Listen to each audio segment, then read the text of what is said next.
தாய் தமிழ் உறவுகளுக்கு வணக்கம். கடைசி சுற்றில் வெற்றி பெற்றார். கடைசி சுற்றில் வெற்றி பெற்றார் என்ற தலைப்பில் இந்த காணொளியை காண்கிறோம். 2026 தமிழக சட்டசபை தேர்தல் இன்று காலை 8 மணிக்கு வாக்குகள் எண்ணப்பட்டது.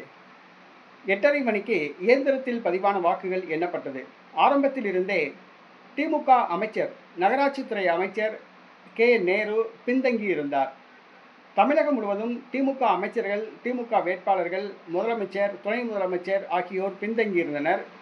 அமைச்சர் நேருவும் பின்தங்கியிருந்தார்.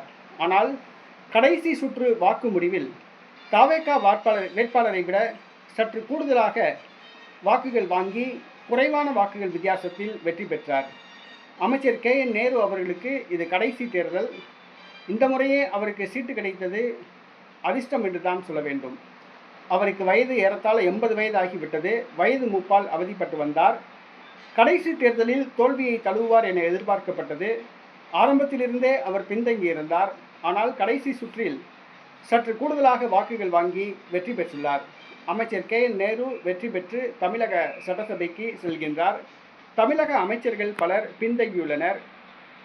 தமிழக வெற்றி கழகம் ஆட்சி அமைக்கக்கூடிய ஒரு சூழ்நிலை உள்ளது.